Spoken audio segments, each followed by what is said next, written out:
I thought I would give you a little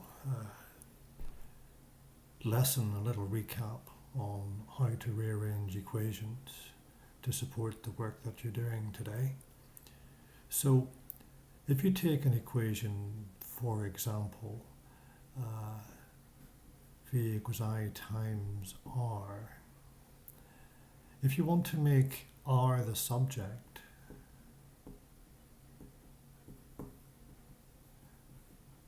what you have on the right hand side is I times r. So what I want to do to get just r on that side, if I divided it by I, then I have to divide the other side by I as well, because if I don't, it's not equal anymore.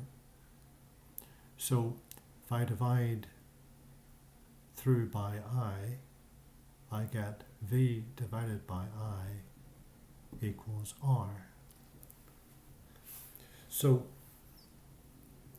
what I have done is to divide both sides by I. Equally, if I wanted to make r the subject, if I wanted to make I the subject,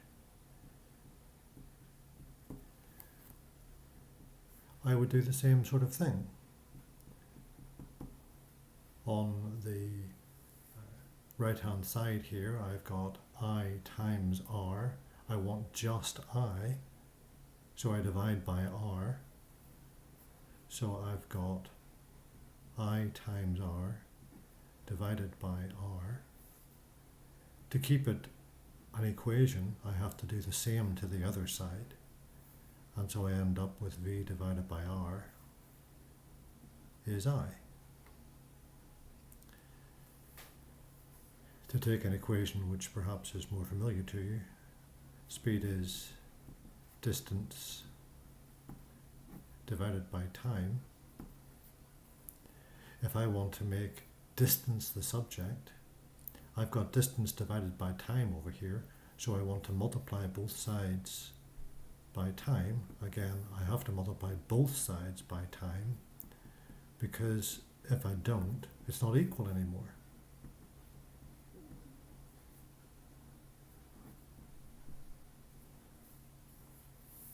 And so you end up with distance equals speed times time.